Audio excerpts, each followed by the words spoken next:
The first High on Life was a giant middle finger to modern gaming. It was loud. We're gonna kill you, you fucking mice! It was offensive. You shot me, I'm dead.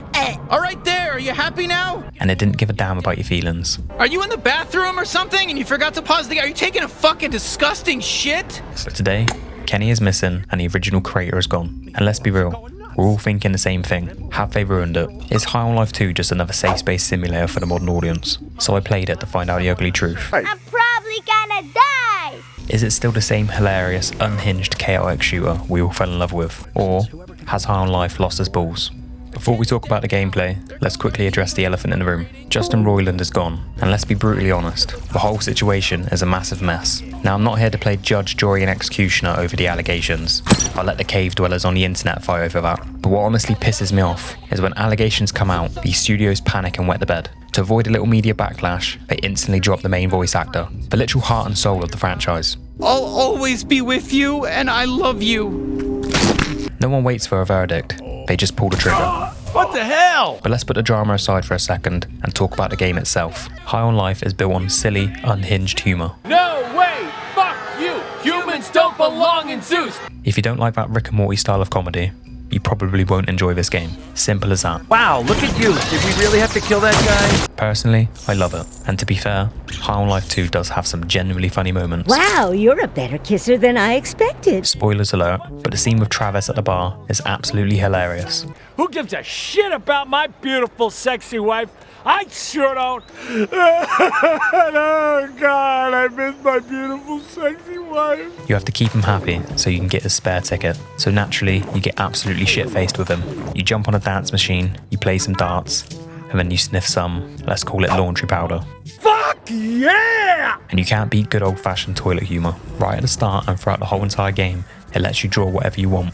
Is that really what you look like? And let's be real, we all know what the devs really wanted us to draw here. Finally, my art is appreciated. I knew all those years I spent at parties, drawing on my friends' faces while they are passed out, would eventually pay off. Yeah, that's your bounty. But here is the problem. While parts of the game had me giggling, the humour definitely felt tamed. Things are getting a little more serious. It feels safer. It's store policy. I'm not trying to trash the game just to be a hater. I genuinely had fun playing it. But in the first game, I was dying from laughter from start to finish. What the fuck? You just paused the game. This doesn't help at all. Are you an idiot? Everyone knows pause button. In what fucking game is the pause button shoot? It was the funniest game I've ever played. In High on Life 2, the laughs are there, they are just a bit more sporadic. God damn it, what the hell? We were admiring nature's beauty.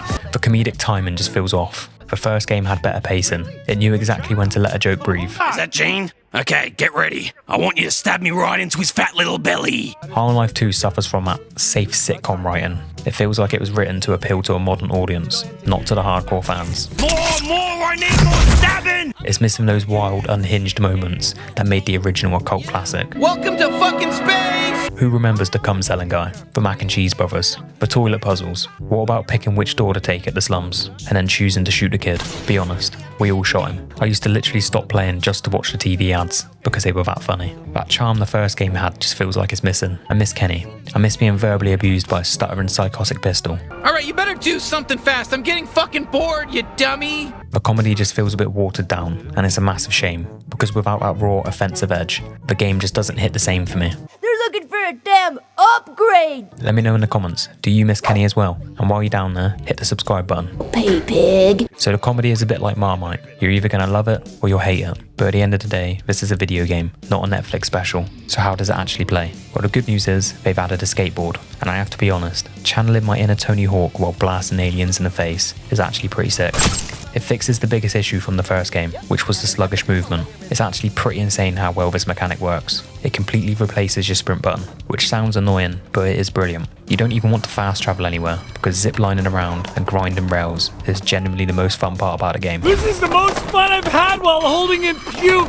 It gives it a sense of speed and chaos that it desperately needs. Honestly, if they added a feature for tricks, this game could be a hit just for the skating and movement alone. But it's a double-edged sword. You spend your whole time whizzing around at 100 miles per hour, but you forget to take in the world around you.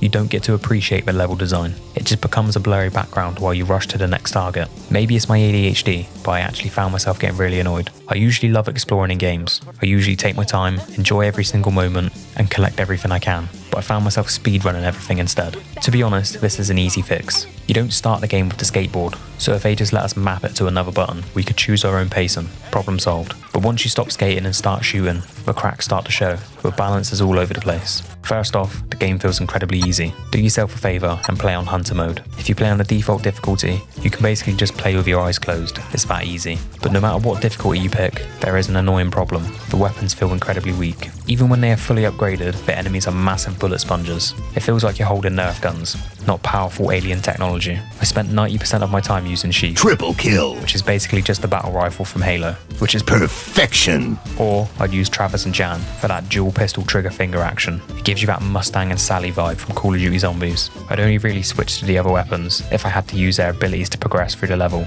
or if I wanted to hear their dialogue. Yeah, that's fine. Pass. And that sucks. I wish they just had a bit more punch to them. Then we have the boss fights. Some of these are so creative, like the fight against Senator Muppy-Doo. It's a multi-stage battle where you literally have to fight him inside the settings menu. You have to move the sliders and change options just to beat him. It's hilarious.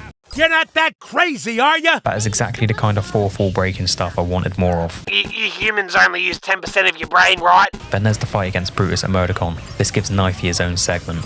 Yes, yes, yes! I'm the main character of the game!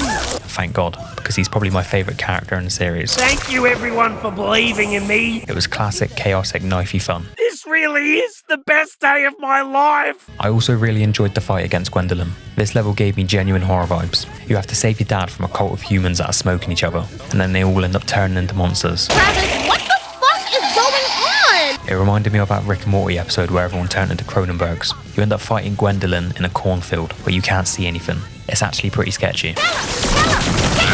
But then, the laziness kicks in. For every creative boss, there's a lazy copy and paste job. Someone killed their CEO! You end up fighting Tiffany multiple times. It's just filler content to make the game feel longer than it is. What have you done? And the final fight with Nipulon feels recycled from the first game. Except this time round, you have a skateboard. It just feels like they ran out of ideas. It was pretty fun, but it was definitely a copy and paste job. Stop screaming this! In some missions, the game lets you fight alongside your family. Lizzie is rocking Harper from the High on Knife DLC, and your mum is wielding Let's Do It, which makes sense because you caught her cheating on your dad with an alien gun. I guess she took him saying, "Let's do it!" quite literally. And your dad, he has absolutely nothing. He's just kind of there. He honestly reminds me of Jerry from Rick and Morty. He's a great guy. Completely useless and just happy to be involved. I loved that. Now don't expect much from them. As far as AI goes, they are pretty stupid. They kept getting stuck in the walls, and the level wouldn't progress without them. But I will say this, they are worlds above the AI in Black Ops 7. And speaking of that disaster, if you want to see my deep dive into why Call of Duty has become a safe space for girl bosses, click the card in the top right corner. Trust me, you don't want to miss that rant. And speaking of laziness,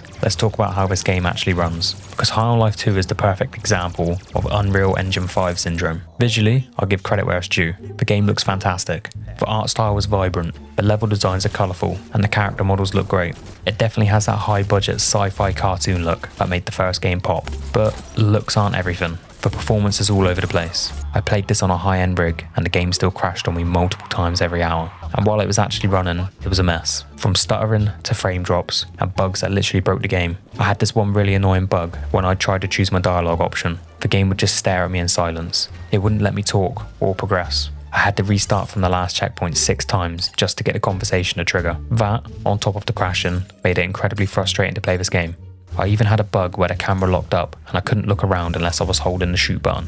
And then I had another one where only one of my dual pistols would fire. And here is the ultimate kick in the balls. It recommends you have a 4080 to play this game. A 4080? That is fucking wild. Not even 10% of gamers have that card. They expect you to have a NASA supercomputer just to be able to run a cartoon shooter. Oh god, I wish this body was strong enough to kill you. The optimization is undeniably poor. Charging $60 for a game this broken is insane. Long gone are the days where you could just put a disc in your console and it just worked. And sadly, the story feels just as unpolished. Which of these lucky hotties will get your rose? I thought, fuck yeah, taking on Big Pharma. That sounds sick. But it doesn't feel nearly as good as the original. In the first game, you take on the G3 cartel, but it had a government conspiracy woven into everything. It felt like I was actually taking on Big Pharma indirectly. That'll teach you not to trust politicians. High on Life 2 just felt like a checklist. Go kill this rich guy. Go kill this politician. Go kill this movie star. Now go fight boss. I didn't feel like I was actually fighting Big Pharma until the very end. The story just didn't hit the same for me. Maybe that's because the main story is short. I beat the game in about 10 hours. That's including the sections with ridiculously long dialogue. Gonna have to do the whole thing, everyone. Or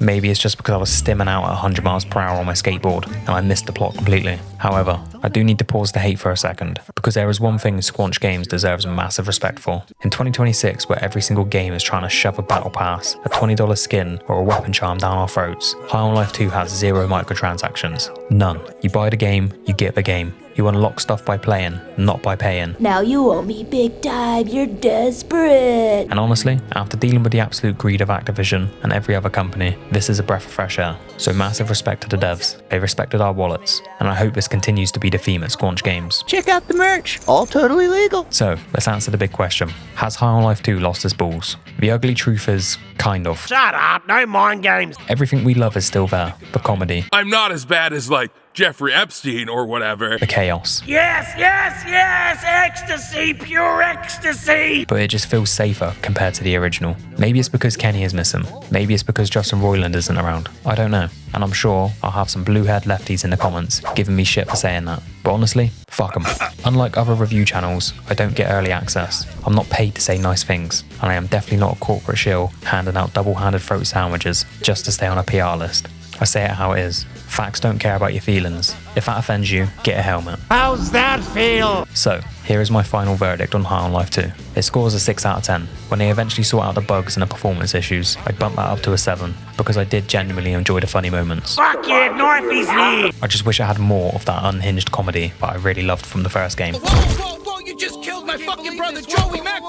There are rumours that they plan to bring Kenny back in a trilogy, since the DLC hinted that we just dropped him. And remind you to not drop any more of your guns. Now, I know it probably won't be Justin Roiland voicing him, which sucks, but I'd still be happy to see the character return, if they can do him justice. So, should you buy it? No, not right now. In its current state, do not pay full price. Wait for a sale and pick it up for half price. Hopefully by then the bugs are fixed, and you won't need a 4080 to run it. If you desperately want to play it now, then play it on Game Pass. Or did you get it for free with some deal? One of those game services, huh? I bet you're playing it on one of those game services. That's money out of our pockets, I'll have you know. Do not drop $60 on this. Unless you didn't buy our game, in which case, fuck you. But that's just my take. Is stabbing getting boring? What was your experience with High on Life 2? Did it run like absolute shit for you as well? And what would you score it out of 10? Let me know in the comments. And don't forget to hit that subscribe button. Catch you guys in the next one.